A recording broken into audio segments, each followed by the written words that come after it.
senior lecturer, beg your pardon, senior lecturer at UCC School of Business. We'll talk to Dr. Joseph Obeng, his Guta president in terms of trade. We'll also talk to Dr. Amakye-Boateng in terms of governance. He's a political scientist at Kwame Nkrumah University of Science and Technology. And for security, we'll talk to Dr. Victor Duke. He's security analyst at Kofi Annan International Peacekeeping and Training Center. And of course, on corruption, we have Edem Senanu joining us, and he's member of African Union Advisory Board on Corruption. In fact, Edem Senanu joins us right now. Edem, good morning. Good morning. Great to have you here. And we also have Dr. Sairam Kawal. Dr. Sairam, thank you so much for joining us. I nearly turned into a woman over there, huh? Right. So I want to start with you, Doc. Yeah, and Happy New Year. So many thanks. Okay. As you were expecting the final State of the Nation's address from President Akufo-Addo, what would be your assessment of his entire 8 years in office, especially in regards to the economy? All right, thank you very much. The entire 8 years, let us break it down to the first 4 years and then the last 4 years of the current president. The first 8 years was good. The economy was moving well. The rate of inflation was low. The exchange rate was manageable during that particular period. And then we have a lot of infrastructure that they have implemented. We have the free SHS that was introduced but poorly managed. The things that were supposed to happen in terms of feeding, in terms of accommodation for the students, the contact hours that they should have had in the classroom were not properly done. And it has given avenue to other people from making money from the system. The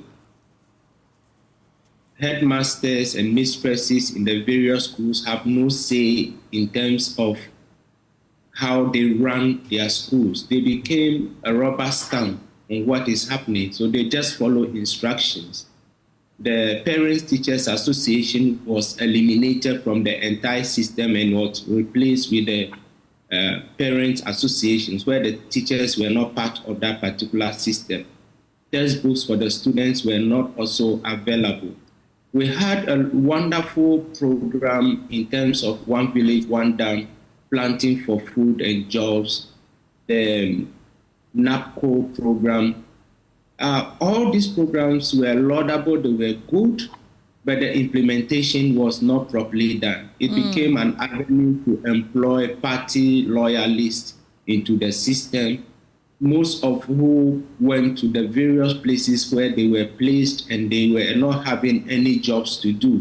And so government was just paying them money. When we come to the second term started well, but then what happened in the first term was that we were borrowing. We were borrowing for infrastructure and other things. But then what the government over the years, the successive governments have done is that any time that they borrow and it was time for repayment, what they do is that they go and borrow again. So during the second term, we were hit with COVID, and that has also distracted our flow of development. Once we were hit with COVID, government took some bold decisions to supply electricity and water freely to some citizens of the country. I said some citizens because not everybody in Ghana benefited from this. There are places that do not have water, they do not have electricity.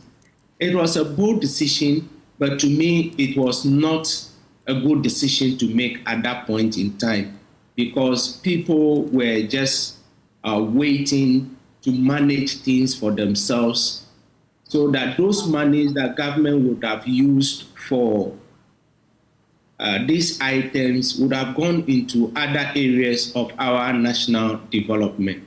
We had a lot of money that came into the country during that particular period. We have COVID fund that was raised. And then during the time, government gave support to businesses. But when you talk to people on the ground, the support that was given to these businesses were given to businesses that they knew that some of them do not have businesses. And these are loans that we were told were given to these businesses, and that if it is a loan, the loan must be paid back. But if you asked right now whether anybody had paid that particular loan off, we would have a different situation altogether, which is not good. So that affected us. But one wonderful thing that happened during that particular period was that the private sector was tasked to build a hospital. That's the infectious disease hospital, which they did in a record time. That's something good that came out of it. The giving of food, cooked food, to the people. If I were to be part of that particular team, I would have advised that the raw food is given to the people, which is cheaper, and they will cook for a longer period of time, and that would have saved the country. But this cooked food comes with its own cost, and then government incurs so much amount of money. Now, the second, that during that particular time too, once we were hit, our exchange rate was worse. Inflation was so up. Cost of living in the country became very difficult. These things happened because Ghana was cut out from the international financial market where we used to borrow money. And the borrowing of the money at that particular point in time was stopped. And once it was stopped, you could not borrow anywhere, but rather to borrow from the domestic market, which we are still doing, which would take Ghana about 3-4 years before we go to the international financial market. That crowded out investors from the domestic market. And so it became very difficult for businesses to raise their funds, and it has increased the cost of borrowing from the market as we speak. Now, once that has happened, the finance minister took some decisions which were not good, and they will not inure to the benefit of the country. What were some of the things? They were collateralizing our foreign, our revenue. And we borrow now. So the future money is borrowed to the present to spend, and we do not have any funds that are available. We have the sinking fund that was established by the then government, NDC. We have the ESLA fund that was established for the energy sector. All these funds were not in good condition, and so we do not have money to pay. That led us to the domestic debt exchange. We had the domestic debt exchange that affected almost everyone. Right. The cause for the finance minister to resign was met with, I don't know how I'll put this one, acrimony. And President did not listen. And keeping the finance minister for that longer period of time affected everything that we have until the recent finance minister took over. But the harm had already been done. And so going forward, successive governments should look at a combination of factors on the person that they appoint as finance ministers. Managing a country and a public finance is totally different from managing a personal business and investment banking. And that was the greatest mistake this government has done by keeping the finance minister for a longer period of time. Doc, by way of moving the conversation forward, I know you have a lot to say, and then we all know some of the challenges that, plague the economy.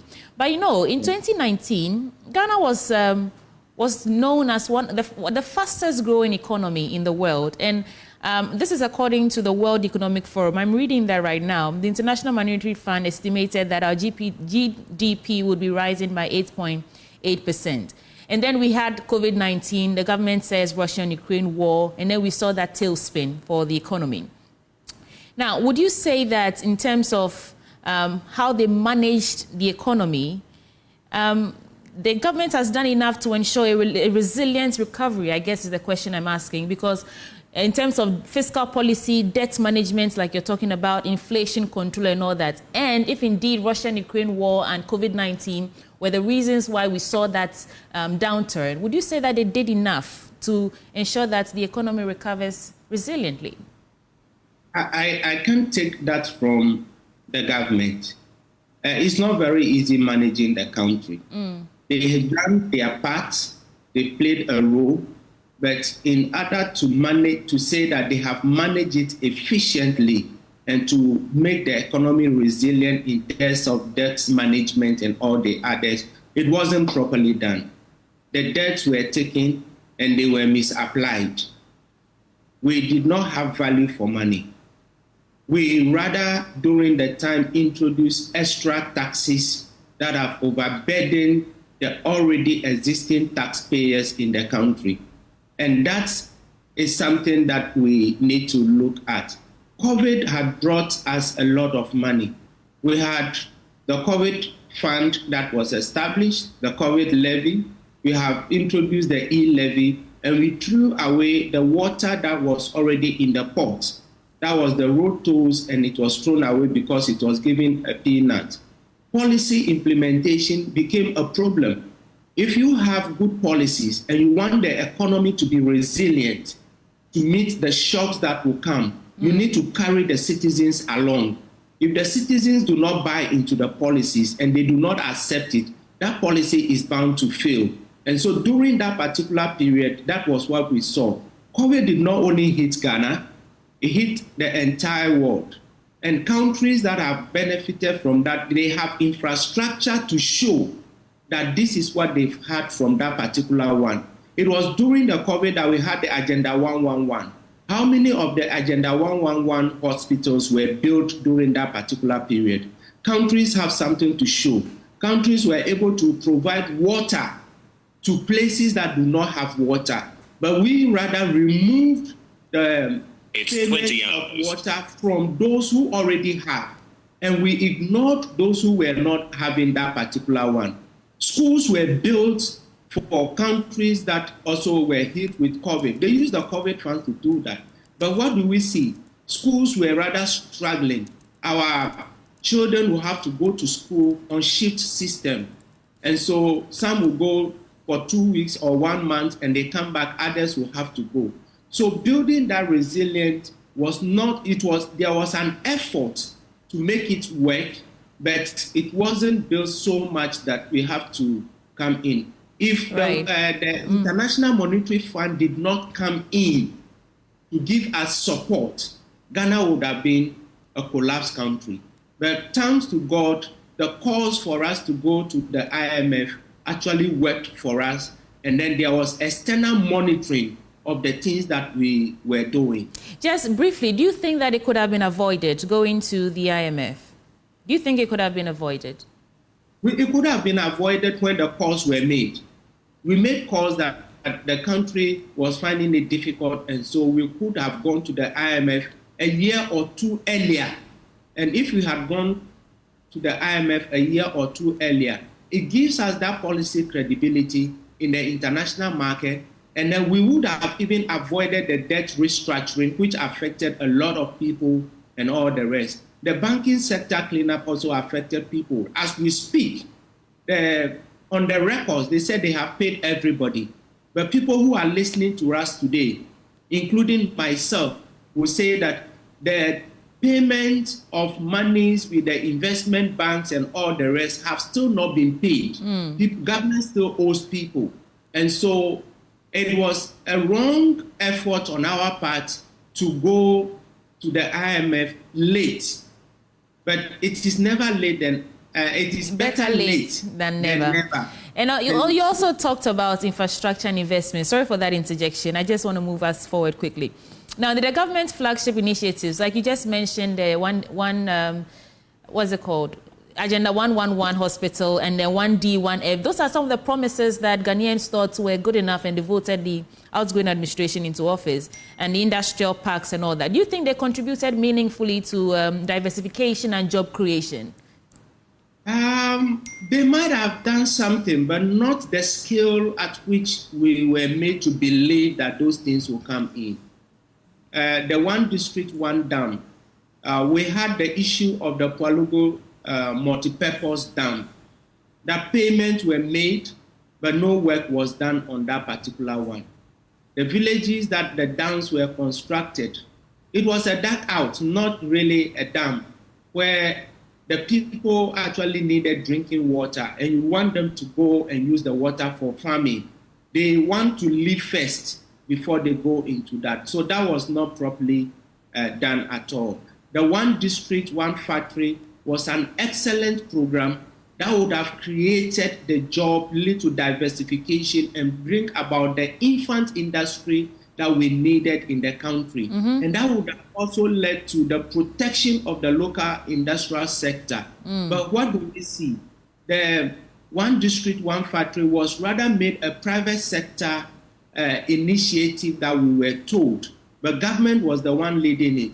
There were existing factories that were put up. I was expecting that these factories would have been owned by the people in the district. They contribute the capital to that. Employment created for these people, so that the factories, the raw materials that these people have at those places were done. These companies would have been listed on the Ghana Stock Exchange, where other Ghanaians would have benefited from it. But the way it was done, it wasn't done properly. Yes, we have some. We have the the cylinder manufacturing company, but they were allowed to compete with global companies in the country. And we have seen the videos of those things coming up, and that was very bad. We have excellent policies, no doubt about it, but the implementation was problematic because people put themselves before the country. Okay. Now, by way of insight into our expectations for today, what specific updates on the economy should Ghanaians be expecting from the president? And what do you yourself, if you were to make an educated guess, do you think the president will be talking on or touching on in terms of the economy? The president will surely talk about the free SHS, that it was a policy that came in that people who do not initially have the chance of going to secondary school would have benefited from that. The government will surely talk about the factors that led to the deteriorating nature of our economy. So Russia-Ukraine war will come in. We will have the issue of COVID also coming in. The president, as usual, would praise some of the ministers who have worked diligently with him as he has seen over time. He may talk about the budget that was read yesterday and saying that they are going to lift power and they are going to give the current government a good economy and a good background to start with. But then some of those things also have issues. If you could permit me to draw one issue from the mini budget.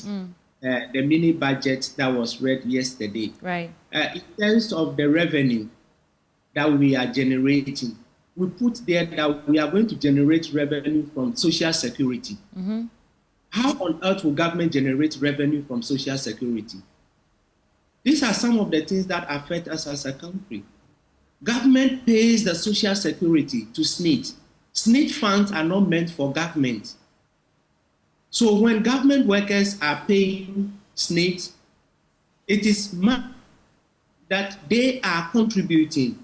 It is SNIT that is taking that money, not government taking that particular amount. Yeah, it's not for government. Yeah, I get the point. It's not for government. Yeah. So why on earth will government add that to their revenue mobilization? And when you look at the expenditure side, they are going to pay Social Security. The amount of money they are generating is lower than the amount of money they will be paying. How would that happen? And these are some of the things that increase the debts that we have in the country. And so those who are part of SNIT would have to meet the finance ministry to find out how that is possible. And the Ghanaian workers would also have to ask a lot of questions to avoid some of these things happening. All right. Thank you so much, Dr. Seron Kawo. That's Senior Lecturer at UCC School of Business, helping us put into perspective the expectation and analysis, really, of the economy in terms of President Akufo-Addo's tenure. Now let's move the conversation forward and talk about corruption. Edem Senanu joins us. Edem, this administration promised to fight corruption aggressively. Simply, have they been successful in doing that in terms of, reducing corruption cases and incidents of graft and prosecuting people? Have they done enough?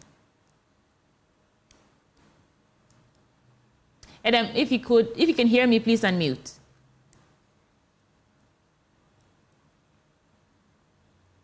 Well, we're trying to engage Edem Senanu on the bit of corruption in terms of assessing what this outgoing administration did, whether they, like I like to say, overpromised and underdelivered, and then look forward to some insights in terms of what the president will be speaking about today. It's supposed to be a comprehensive State of the Nation's address, touching on various sectors of the economy. So we are curious because corruption has been a significant issue in this country, and everyone is looking forward to what the president will say, what his own assessment would be on that regard. I don't know if we have Edem Senanu still with me. Well, he's not here. But let's go to Dr. Joseph Obeng, that is GUTA president, and let's talk about what they did for trade. Dr. Obeng, thank you for joining us. Thank you so much. Great. So now, in terms of trade, we know that Ghana's trade imbalance has remained a significant conversation throughout this tenure. Now, how well has the administration handled import dependency, and what impact has it had on businesses particularly? Yeah. So we all recall that during the first term of the previous administration, they had promised to move away from taxation to production, so that to enhance on productivity. And that's where they removed what they called the nuisance taxes. And they did remove some of them. Then again, they introduced the paperless system at the ports to facilitate trade, to facilitate time and ease of doing business at the ports, which was also very good. Then they introduced the 50% reduction policy, that's the benchmark policy. What they sought to do is to reduce the cost of doing business in the country. So around the first term, we had all these advantages and benefits. Then we came to the second term where the nuisance taxes had to come back even more than it used to be. The new taxes that was introduced into the system. And then the problems that we had to face at the ports, the numerous task forces that were introduced, all came to destroy the way of doing business. And so essentially, this is what I will have to say. I will give the first term, I will say that they gave a lot of respite for businesses, but the second term, that's where we had these problems. The introduction of these taxes were so many, including the COVID levy, and all, what have you. And then most of the nuisance taxes that have been taken away had to come back because probably they needed the revenue as the economy was that bad. Okay, and then the issue of the exchange rate has been the bane of businesses. It has been the major problem that has faced us because since 2022, where we started the year with the dollar being 6.4, it ended at 15.5, where we suffered a lot of depression of our capital. And then there's one a major thing that they could have done, that to increase the satellite markets, to decongest our markets. These things we have talked about it on so many forums, and if would have gotten those satellite markets to decongest the markets, problems like the fire outbreaks that we are experiencing now would have been a thing of the past. So for me, these are the general overview right. with regard to trading. Yeah. You've talked about those nuisance taxes, you've talked about cedi depreciation and so many other issues. But I want to focus on one district, one factory, because that initiative was actually aimed to boost local production and reduce imports, right? Would you say these policies yielded any results at all? Did they yield first the intended results? And if so, did you find it beneficial? Yeah, I think we all know, because we travel a lot to other countries to buy goods, and we know how self-sufficiency have helped those countries. So the idea was very brilliant to have gotten a program that will ensure that we add value to our raw materials. There's no doubt and there's no argument about this. And so probably we could have identified the areas that we have comparative advantage and then dwell on them. Let's take, for instance, the tiles industry that is going on. Is succeeding because the raw material, the clay and all that we're talking, is so much in abundance in the country. Yeah. And that we have also done it well. So going forward, I think import substitution, I think all of, even the incoming administration has dwelled so much on import substitution, and we are all going to go for it because that's the only way forward to make the country self-sufficient and then reduce the overdependence of importation. Okay. So, I mean, there should be a drift at a point, but then we should also accept that we cannot produce everything under the sun. We only can produce those things that we have comparative advantage. And that's what probably we failed to identify those areas, to put all our resources to make it work. I hope you understand. I get your point. Right. So if we are able to, going forward, if we identify these areas and then make conscious effort that we are making it a hub of production in this country, then of course we'll be rich in that area. Right. Finally, before I get to your expectations, how well would you say Ghana leveraged the African Continental Free Trade Area, the agreement to boost trade, open markets for local businesses under this administration? How well did we utilize it? So it's about competition. Even when we are trading within Africa, it means that we are competing with Togo, we are competing with Nigeria, the rest of the member states. Mm-hmm. And so when the cost of doing business was relatively higher in this country, it meant that we lost out from the advantage, even though the secretariat was established here. That's why we keep on saying that we have to reduce, because you cannot overprice or overtax your industries, because then you are overpricing the produce that they are bringing to bear. So because of competition and the fact that our taxes were higher, our cost of doing business were higher, I don't think we have any serious leverage on this. Other countries took advantage of this, and so going forward, we have to do everything possible to reduce the taxes that we are made to pay, at least from the beginning of production. We should make effort to get all our taxes at the end of our production. Not that we are being curtailed from the very beginning, where taxes and all that, it made the produce very overpriced, and that become uncompetitive. And so that's where I think we had our challenges. The common thread in all your submission in terms of the challenges has been taxes. So I think that's an area that the incoming administration should really look at. But let's get on to your expectations now. What are you looking forward to in the president's final State of the Nation's address? Also in your capacity as Guta president, what are your expectations?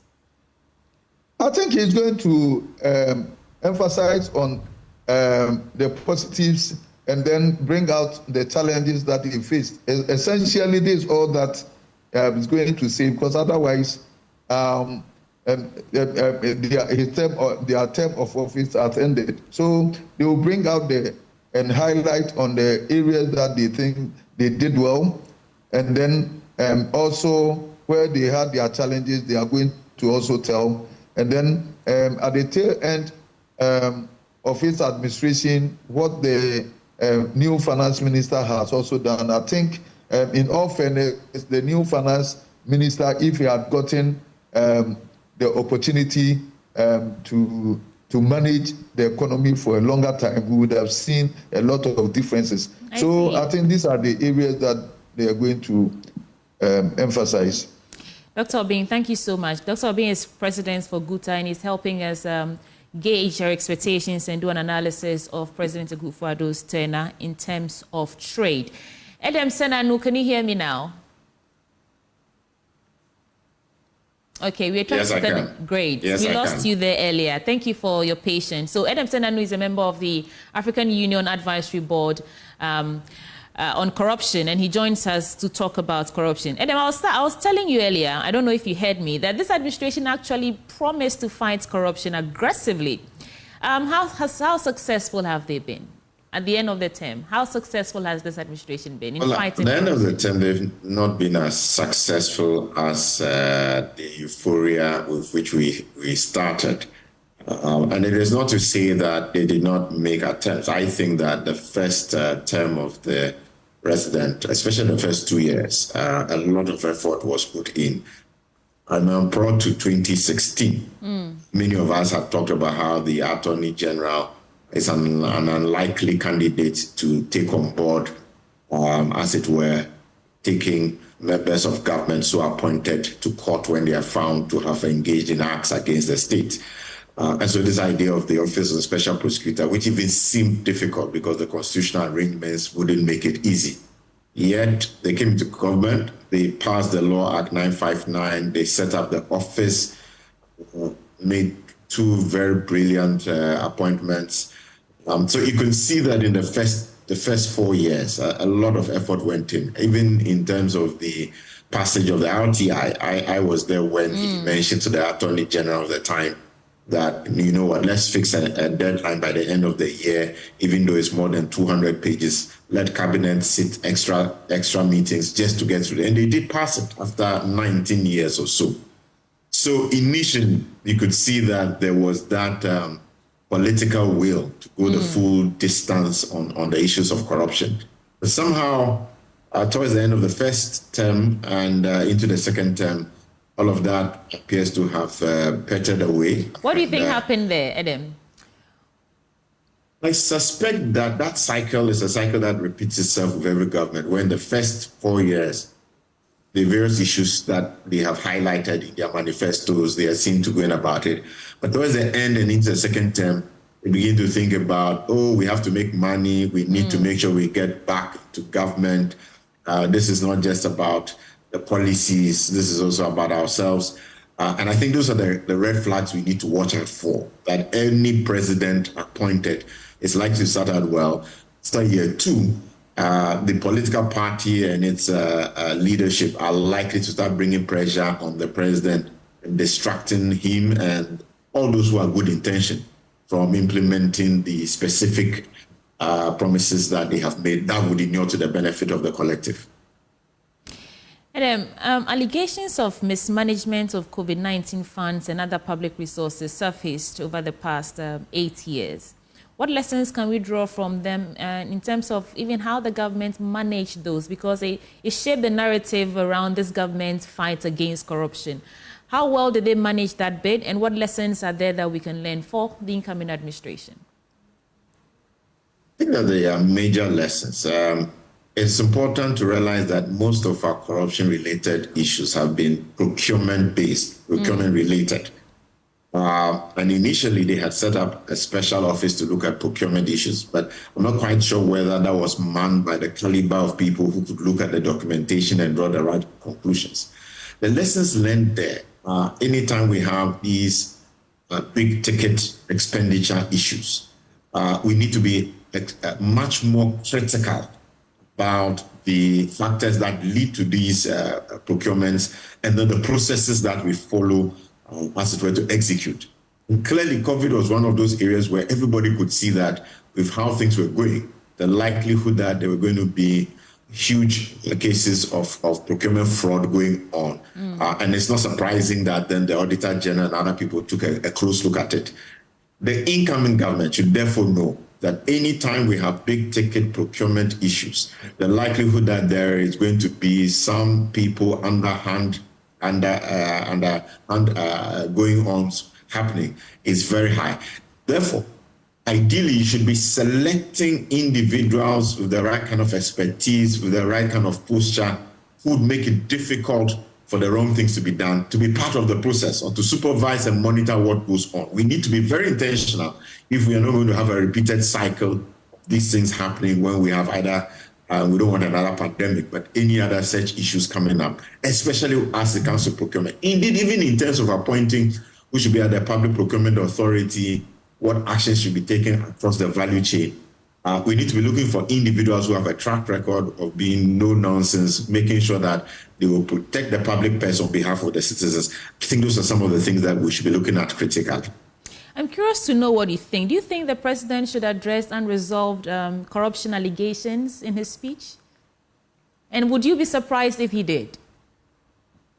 Well, I wouldn't be surprised because he probably, as he is exiting, is thinking about what is the legacy, what would citizens be remembering me for? And if there are any issues that he thinks that he was unfairly, accused of, he probably want to take those up and speak to them. I doubt that it would make much of a difference at this stage. I think that it probably would be better left for posterity, and maybe if we had other agencies of the state take up those issues, investigate them further, and then give feedback, that would be more effective. And now I'm going to put you on the spot. On a scale of 1 to 10, how would you rate President Akufo-Addo's administration in terms of the fight against corruption? On a scale of 1 to 10, where 1 is the least and 10 is the highest. Well, I have always run away from doing this. Like you said, it wouldn't make any difference, However you rate them. Oh, no, I certainly would not give them above a 5, probably a 4. I wouldn't say nothing was done.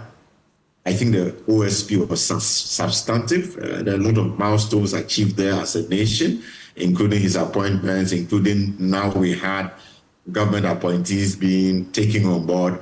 I think that the passage of the RTI was very substantive to our fight.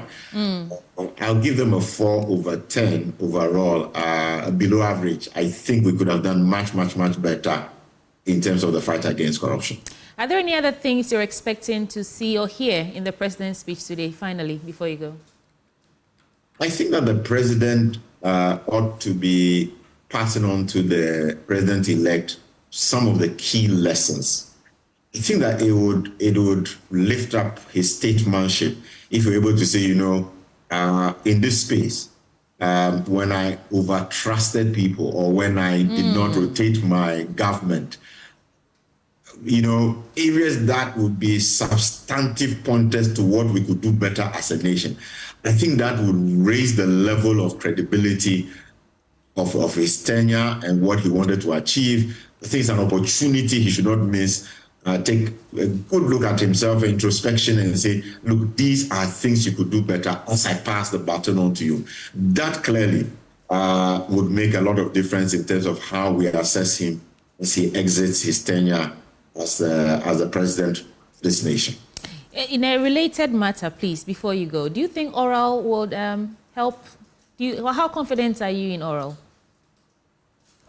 I am very delighted at the concept of oral. Our data already shows that over 30% of Ghanaians are reticent to report corruption. And they tell you why. They say, it's 1, we fear retribution, there'll be a backlash. 2, we don't think that anything will happen. Now, you have a group that is saying, listen, in relation to Article 41, your responsibilities, give us the information, we'll do the follow-up. The thing is, one additional feather, it is not a panacea by itself, but it adds to encouraging Ghanaians to know that we have a responsibility to protect the state, to protect any losses of funds. And so if in this transition period, any Ghanaian notices somebody trying to, hide property, move assets, move money, they are more emboldened to report it. I also think that it's a facilitation. It's not going to replace, it's going to complement the existing agencies of state that have been set up will as it were investigate and prosecute corruption. I think it's a brilliant idea. I think that they just need to be cautious that they manage the information they receive very well. They don't begin to point fingers because people's reputations may be on the line, and you want to make sure you have sufficient evidence that suggests something really has gone wrong before you put it out there and mar people's reputations and tarnish their images. So I think that it is one of those additional things that is going to complement our fight against corruption. Thank you so much, Edem Senanu. Edem Senanu is a member, African Union Advisory Board on Corruption, and he spoke on corruption in terms of an assessment of the President Akufo-Addo's tenure and expectations of today's SONA.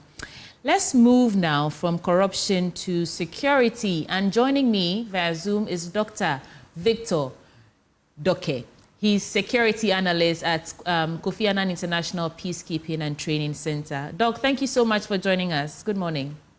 Good morning. Can you hear me? Yes, loud and clear. Thank you. So let's start with an assessment. Quickly, before you, let me just point this. I'm a lecturer at the Kofi Annan International Peacekeeping and Training Center. Okay, yeah. Great. Thank you. So you're a lecturer, not a... But you are a security analyst, no?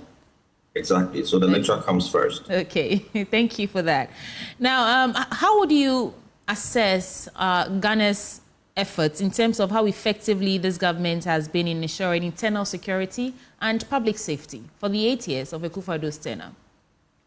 Thank you very much. Happy New Year to you and then cherished viewers. Right. I think for the 8-year period, one can confidently say, yes, the security apparatus, when you talk about the internal security, I'll start with that one first, the police service and other sister agencies, the Intelligence Bureau.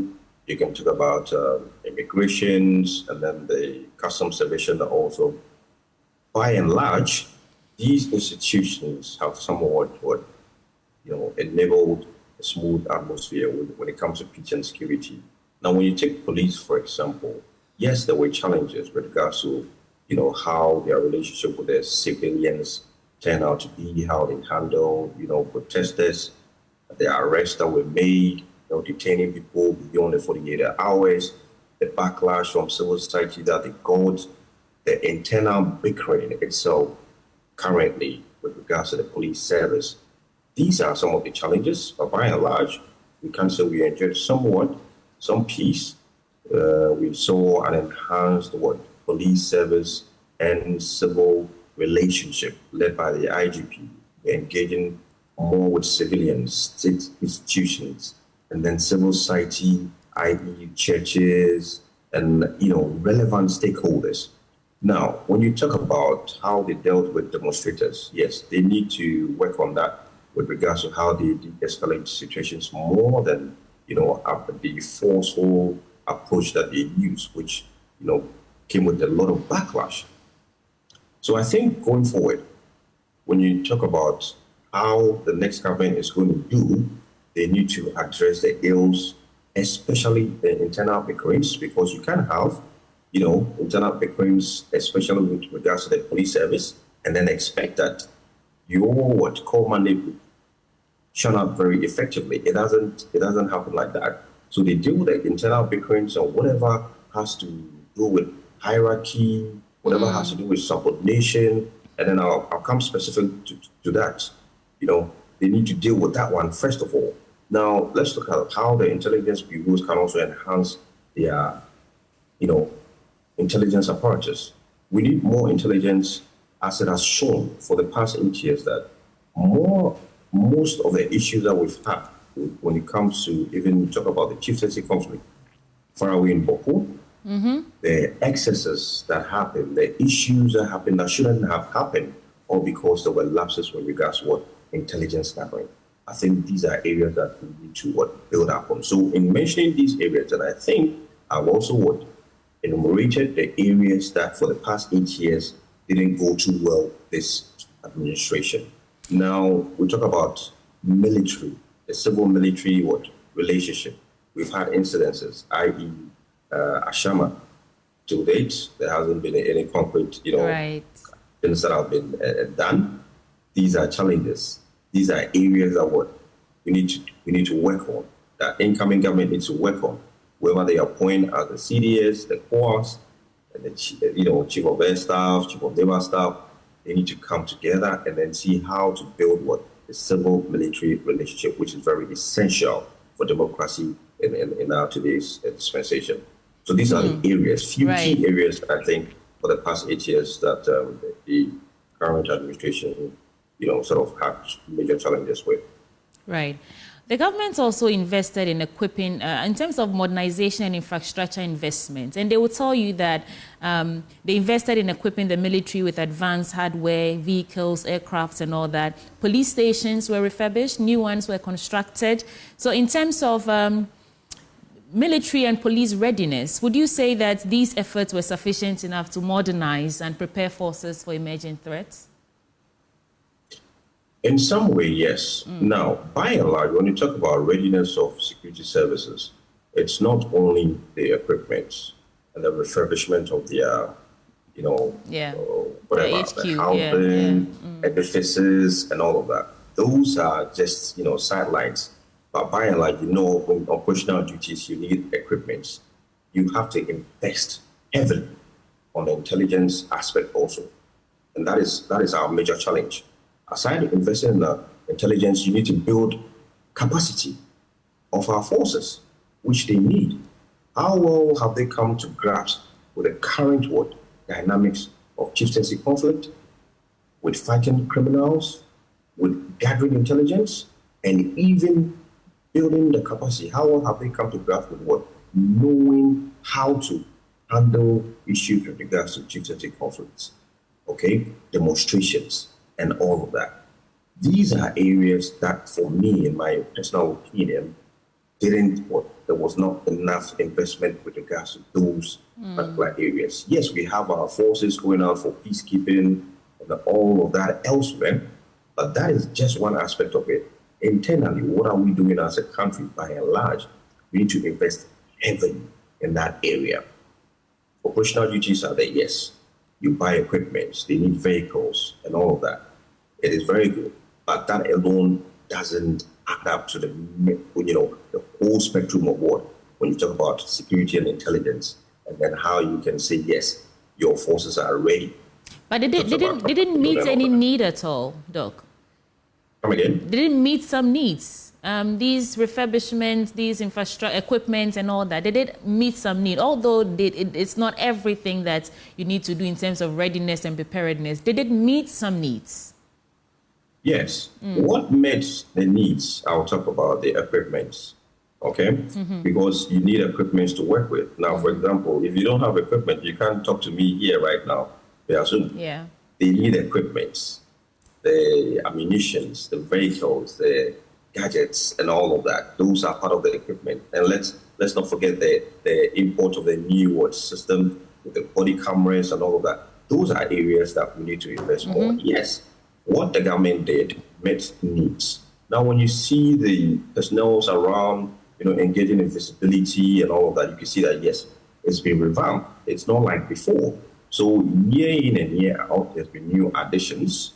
But what I'm saying is, apart from that aspect, we need to look at more, essentials of it. And then when you add those things, it becomes more robust. Okay. Now, given the instability in neighboring countries, how would you rate Ghana's performance in terms of managing border security under this administration? So far, I think it's safe to say that none of the conflicts in our neighboring, countries trickled down into the country proper. How well did we manage that?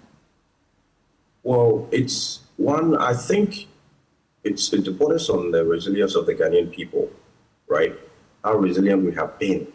That's one thing I would say. Apart from the security aspect, deployment, in our border areas, and then having somewhat good relations with our neighbors, it all boils to the resilience of the Ghanaian people. We have learned lessons from all those countries bordering us who have had issues with internal politics, developing or evolving into violent conflicts. They have issues with terrorism, violent extremism, and all of that. So all these has informed the Ghanaian populace that we don't need to be in that aspect, We don't need to engage in violent activities because the mantra is we don't have anywhere to go. But by and large, I think the security services has picked up a lot of positives with regards to how they man the borders, cooperation with other sister agencies in other countries, the cross and then the inter-relations, sharing of intelligence has also added and helped for our security services to know how to man our territorial waters, to avoid and curb issues of extremism and all of that.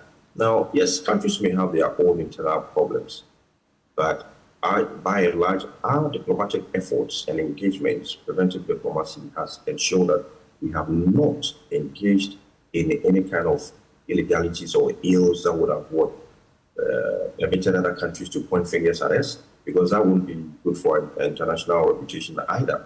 So I think, we have done good in that aspect. I'm expecting that the incoming government will even build more on what the outgoing government has done.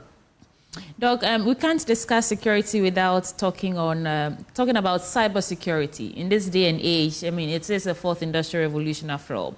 And what would be your assessment on that as well, in terms of how effective the government has put in measures to prevent cybercrime and protect national infrastructure? Yeah, so I think this area is an evolving area, I would say. So what I've seen is there's much talk about it. There's much also being done about it. But yet again, I'll go back to the investment aspect in cybersecurity space. Now, we're going to deal with a lot of issues with cybersecurity going forward, especially targeting state institutions, essential state institutions that have very, very vital information. How do we protect all of these things? So I think it all boils down to how investment in the cybersecurity space, equipping the cybersecurity units, the Ghana Police Service, the military, and other key security institutions, and how they build their capacity to come to terms. The current dynamics of cybersecurity is changing. So how do we deal with all these things?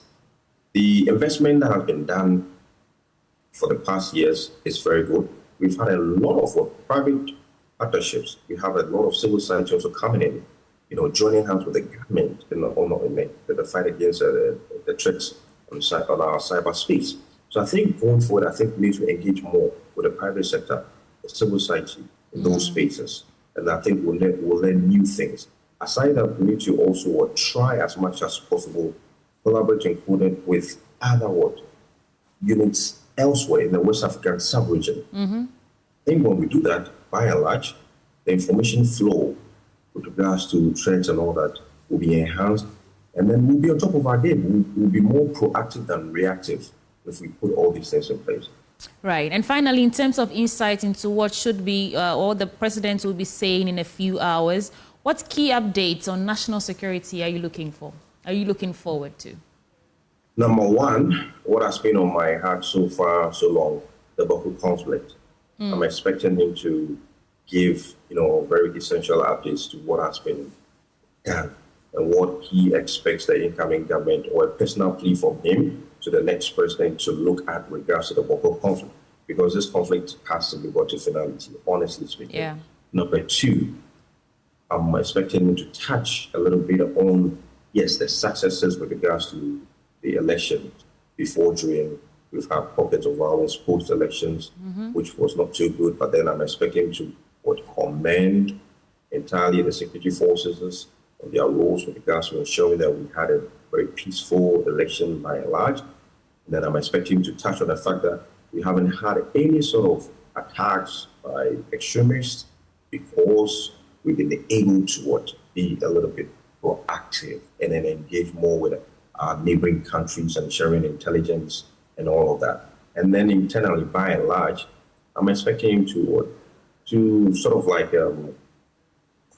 plea to the populace that the support needed with regards to the incoming administration, intelligence sharing, and then also ensuring that the citizens adhere to the rule of law, because if they don't, you will have issues.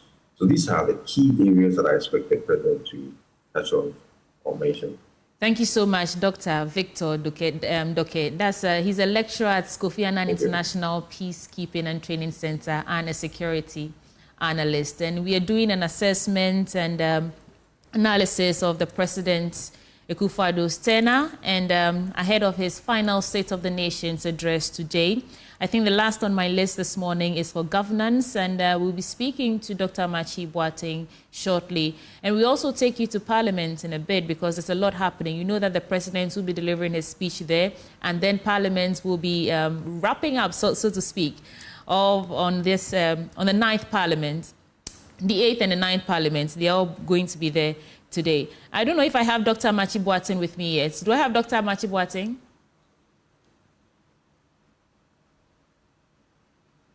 Okay. Now, while we wait and connect with Doc, you are also invited to connect with us and share your expectations ahead of the final SONA for today. It is the last time the President Akufo-Addo will be addressing the nation, giving us updates on the affairs of the state. And so we want to know what's on your mind. What are your expectations? If you still want to do an assessment of his tenure as he's exiting in a few days, you're welcome. Go to our social media platforms. We are joining on TV across all social media platforms and join the conversation. It is about you after all. Like I like to say, the successes of every country is depending on the, how we walk that fine line between leadership and citizenship, right? Okay. Now, let me take you live to Parliament. We cannot connect with Dr. Amakye-Boateng, but we'll do that subsequently. But let me take you straight to Parliament and let's see how preparations are underway ahead of that address today. I believe Kweku Asante is in Parliament. Kweku Asante, what can you report? Close to 7 years. Hello.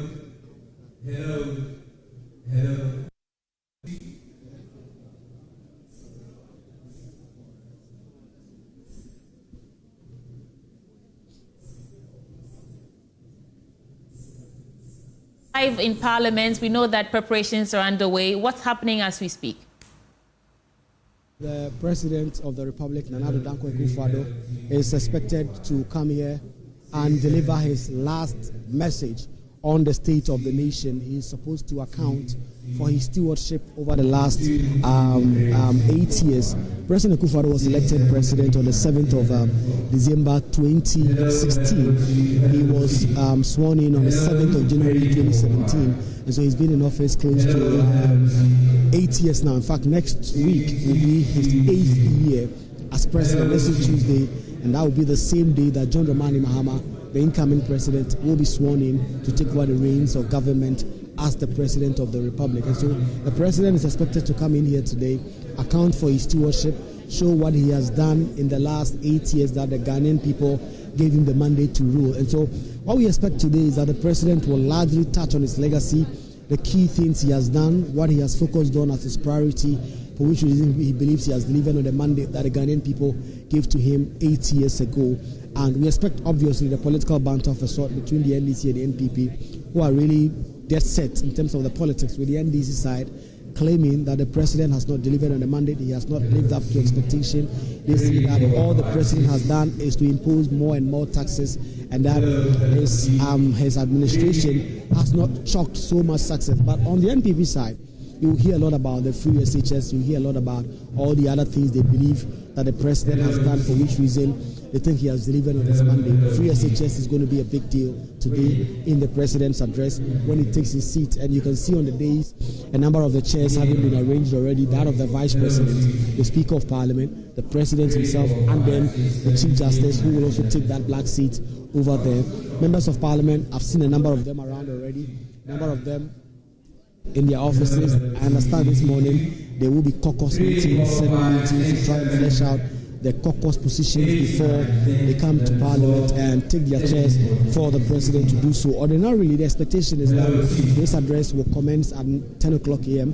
But if recent history is anything to go by, things may delay a little bit, but we can't tell for now. A lot of more dignitaries are coming, the members of the diplomatic corps, as you can see on my right-hand side, a lot of them seated to listen to the Ghanaian president to deliver on the message on the State of the Nation address, to tell a story in terms of what exactly he has done in the last 8 years that Ghanaians gave him the mandate. We should, of course, all of us know that in the last 1 month, the Ghanaian people went to polls and overwhelmingly elected the NDC, with John Dramani Mahama coming in as president to come and serve his second term. And the Ghanaian people also gave the NDC such an overwhelming majority. As the current count stands, the NDC has 182 seats, with a number of other seats also in courts where legal disputes are being dealt with over and over again. And so there are real issues, there are very important issues that the Ghanaian people will be hoping to hear from the president in terms of what he has done in the last 8 years, whether he has delivered his mandate or not. You will recall in 2016, John Dramani Mahama was here. He talked about what he had done and talked about posterity judging him for whether or not he delivered on his mandate. And 8 years on, he is expected to come here again, but preparing to be sworn in as the next president. If the arrangements that we've seen in the past is anything to go by, I'm sure the former president will be in the other side where he will take his seat and listen to the incumbent president deliver on the message on the state of the nation before he will come in. And when he is sworn in also, if you look at the arrangement that we've seen in the past, he is also expected to come and deliver a message on the state of the nation in terms of what exactly he has been able to see from the books that have been handed over to him. So, that is the state of play here. A lot more dignitaries arriving. There's not a single member of parliament currently seated in the chamber, but we expect that a lot more of them will come in after 9 o'clock for the expectation that at 10 o'clock, the president will deliver his message on the state of the nation to account for his stewardship over the last 8 years. Correspondent live from Parliament, bringing us up to speed in terms of preparations and what to expect. Now, it's important that we are speaking to all these stakeholders, gauging the expectations, because it looks like every time the president addresses the nation, people have their own expectations that are not met. In fact, last year, I remember that NDC were, they were upset that the president was silent on the flood victims in his 2024 SONA, which was around this time last year, or February, I think. But let's move on now. Let's move the conversation forward now. Let's speak to Dr. Amakye-Boateng. He's a political scientist at Kwame Nkrumah University of Science and Technology, and he is going to help us put in perspective what governance has been under President Akufo-Addo's administration. Doc, good morning. Happy New Year.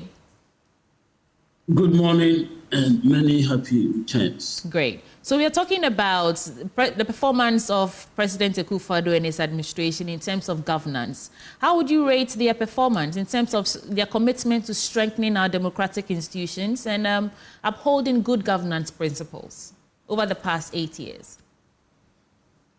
Well, actually, this is a major issue that you can't, a few moments relate to properly. But then we have clear indicators that can help us talk about this issue. The issue of strengthening democracy borders on several factors. The essence is to ensure the liberty of the individual, to enable him or her go about, their businesses in an environment that is free from avoidable hindrances. The personal security is key. And then there are key democratic institutions of governance, and you want to see what has happened to them. As much as possible, you want to rely on a study and come out with the outcome of these studies, actually. But in the absence of that, I'm just going to rely on informed opinion. You want to say that as much as possible, the Parliament has, seen its ups and downs. Generally speaking, they've come to the 8th Parliament. Yeah. It's come to the end. One thing that we recall is that although the MPP didn't have an absolute majority, the slim majority they had was put to great use. But then, whose interest was served? One key issue that, beats my understanding has got to do with the legislation that passed, which enabled people to mine in our forest. It never crossed my mind at the time that it was worked on until later the issue of Galamsey came up so much. Over there, obviously, as we look at it now, you wouldn't want to, score Parliament, high marks. Another aspect has got to do with, one, the borrowing that we did, and then two, the policies were good, but exactly how we went about implementing the policies. The oversight responsibility of Parliament comes in here. Once again, when you look at the outcome, and I like to pick one particular area, agriculture, I have great difficulties coming to terms with the fact that a country like Ghana, given our economic difficulties, continue to import tomatoes from Burkina Faso. I just don't understand. This is something that can be done. You know, we didn't do it. We import onions, we import rice, we import maize.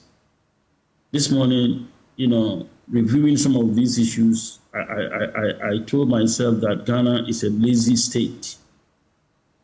So, governance at that level, you can't blame it on the political executive. It's purely the Parliament itself, the legislature. And over here, you zero into those who came up in taking the major decisions that were taken. You know. Right. And because of that, okay. No, you finished that thought for me. Yeah, because of that, we saw the verdict that came out from Ghanaians, you know, in the last elections. So they are, if you like, the best judges.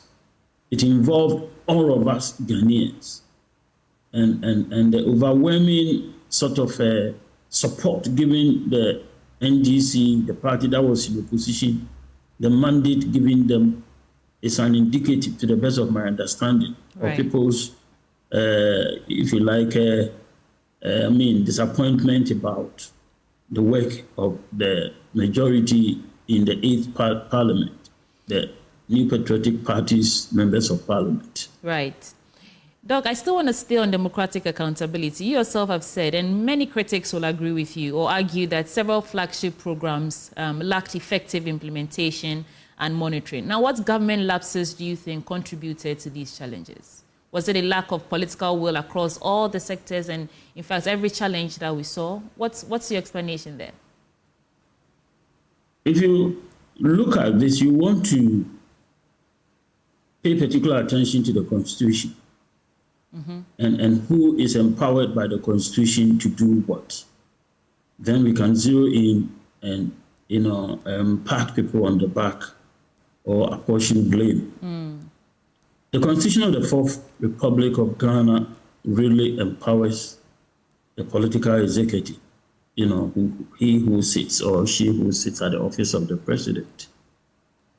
The occupant is empowered so much so that Professor Kwasi Prempeh, for example, in a document refers to that officer as a hegemonic president. Yeah. The implication is that the occupant is supposed to use that awesome political power to bring development to the country speedily. He's allowed to do almost everything. And so, looking at the issue of implementation of flagship programs, the buck stops with him. You see, the Constitution of the Fourth Republic of Ghana anticipates a president who has what is captured somewhere in the literature as, I'm quoting, a political scientist who has an overwhelming sort of support for the public good. He or she sees the need to bring development speedily to alleviate the hardships of Ghanaians. And so such a person is so empowered. It is through the appointing powers. So that if, for example, the Minister of Agriculture is not delivering, and the budget that has been given that particular ministry in a year, if you don't see signs, because many of the, staple food items don't go through 1 year before you can harvest them. Right. So you don't need a long time to be able to assess the agricultural ministry as to what is happening there, giving the budget, giving the particular ministry. If you don't do that, then you, the president, are complicit. You know, you appointed someone who might be an academic or an intellectual, but simply lacks practical wisdom to help implement policies properly to achieve stated goals, objectives. So that is it. In all of these, the buck stops with the president. And this particular President Akufo-Addo put in place a structure to monitor, evaluate, his ministers. And initially we thought that was, excellent. It gave us an indication that he meant business. Right. But then what happened? It was just a mechanism to create jobs for party members. The size of the government amounted to nothing. It added to the waste, of public resources. So in all of this, actually, it is the president who demonstrated ineptitude in office. Doc, you said, well, let me not repeat that. I think that you're the expert, so I stand corrected. Decentralization then becomes a long-standing goal for governance. How successful has this administration been in empowering local governments, and ensuring equitable resource distribution? We anticipated that given the call for MCs, DCs to be elected, it came up earlier on. They tried to do something about it, but added, something that was offensive, and Ghanaians simply were not interested in that. In the light of that, you expected that, the municipal districts areas should be empowered to be independent, work out their own budgets, and then, carry out the development projects they deem fit in their localities. We didn't see that. And to the extent that we didn't see that, obviously, decentralization, as previously, has only been in name. To the extent that the central government takes decisions which get implemented in the localities. Effectively, we don't have decentralization in place. We just don't. So it's still in name. What lessons then do you think the incoming administration can learn from the failure of this government to actually decentralize governance? In the area of decentralization, I think one thing that the incoming government can do is to give a gift to Ghanaians, by allowing these people to be elected not on party lines, allowing the officers in the municipalities, the districts, to be elected not on party lines, so that individuals can go out there, put themselves out, and if they are able to endear themselves properly to the constituents, they get elected. I think generally in life, we should be learning from our mistakes. And that is one thing that gives me some assurance that possibly we are in for, something good. And especially so given where the president-elect John Dramani Mahama is coming from, his personal experience, gone through all the structures of governance up to where he is now, has had the opportunity to be in government as the president, voted out, stay, on the sidelines, watch events, review your own self, and then you get the opportunity to come back the way things have happened. I mean, it's not going to happen to any Ghanaian for a long time to come. We can't miss this opportunity. So I think we are in an opportune time to do well. Okay. So finally, before I get to your expectations, in terms of public trust and transparency, we all know that the recent Afro-Parliamentary report says most Ghanaians have lost trust in public institutions. How well would you say that this outgoing administration performed in terms of building or rebuilding trust in these public institutions? You see, there are some institutions of states that should not be touched. whose independence should be, made to work, strengthened, made to be autonomous and objective so that they can serve society well. And one of them is the judiciary.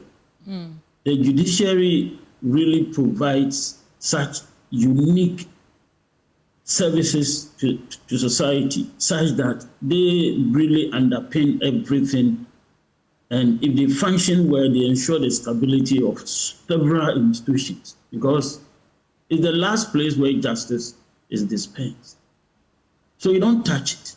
Even when you have the opportunity to behave in a particular way, you restrain yourself as a president, and you don't abuse that opportunity. But this time around, unfortunately, we saw a conscious effort on the part of Akufo-Addo to pack the judiciary. The institution has become politicized. Before then, and even before the work of ANAS, realized that Ghanaians have issues with the judiciary. The understanding is that you want to see efforts made by this institution to fight back and redeem its image. So if generally at the institutional level, people have challenges with the institution, you don't, as an individual, the president, add to it and make the situation worse by packing it, sending non-active party activists there. You don't do that. That is not institution building. That is institution destruction, consciously destroying our institutions.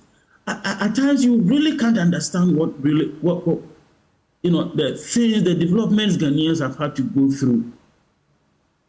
And MPP, as a political party, didn't see anything wrong with that. Doc, let me interject at this point and ask you then to rate the performance of this administration. On a scale of 1 to 10, how would you rate their performance? In terms of governance and democracy, yes. How would you rate it? Oh my God. I teach at the university. I've been marking scripts and grading students. So I want you to mark them. Seriously, I have great difficulty marking this gap. I have great difficulty because you can't score. You can't Nothing score at all to score, Doug? Nothing at all? You see, almost everything was a facade. Almost everything, including the free SHS. They didn't mean it. That is why the graduates didn't vote for Dr. Bawumia. I was telling somebody that I've been a PTA chair recently in one of the high schools, first category A schools in Kumasi. And so we have had to work with the school's administration to get things going. There was a time when they were writing exams, WASI exams, and students didn't have tables. They used 2 chairs. I'm saying this because it happened. I was there. I saw it. They don't, as we speak, they don't have tables. As we speak, you go to some schools, you find a way to engage the administration. You visit them in the evenings when students are supposed to be studying. The classrooms are there. There are no tables, there are no chairs as we speak. Here in Kumasi. So what can we say about schools in so many places? And this is a flagship program. How can you score this government?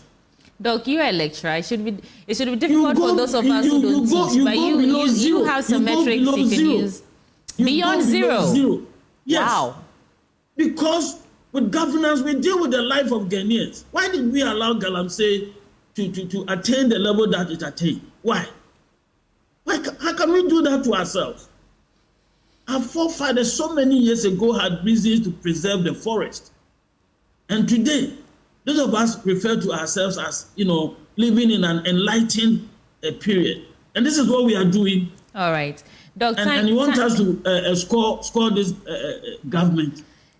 You go below zero. Time is not on our side. So my final question to you would be, what governance-related achievements or gaps are you expecting? Or should the president highlight today in his speech in a few hours? Well, I think that the president has already been talking, has been engaging us. And already you see the experience coming to show.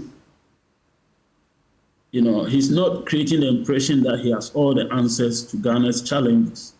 So on those controversial issues, he has already suggested that he will go in for a stakeholder consultation so that at the end of the day, the policies are owned by all of us. The problem will be the implementation, whether he will allow us, the whole society, to also own the implementation so that people can, in a way, become monitors of the those who will be working in the name of the president, the ministers, the DCs, and so on and so forth. You see, generally, it is the posture of the politicians that affect the public administration, the technocrats, and then the public servants. It's the posture of the politicians that affect them. Their readiness to implement policies wholeheartedly to achieve the desired outcome all happen to be a function of the posture of the politicians. So I think that is where the president will want to pay attention to. Right. The people he's going to appoint and how he will be engaging them. If he does it and get it right, to let people know that, look, he himself is not going to shield any, if you like, anyone who engages in any malfeasance, then definitely he will be empowering society to also go out there and behave in a patriotic fashion. Thank you so much. Okay. I'll give you some few seconds to wrap up for me, please. No, it's okay. I was going to say that is exactly what we're looking forward to see. Okay. You know, from the new incoming government. All right. Thank you so much. That is Dr. Amakye-Boateng. He's a political scientist and a lecturer at Kwame Nkrumah University of Science and Technology. And that brings us to the end of the conversations this morning in terms of assessing the outgoing administration and expectations for today's State of the Nation's address, which is slated for 10 a.m. Of course, you want to stay with us on Joy News because we'll bring you every detail as it unfolds. Now, I want to take you back to Kantamanto because, of course, the fire has been put out, but the issues are coming out. Some people have lost money, and scrap dealers seem to be having a field day over there because, well, things are bent to scrap, so they will put it to some use. But we'll take a quick break, though. When we return, we'll take you back to Kantamanto for live updates and how people are faring day after that fire ravaged some stores at that market. I'll be right back.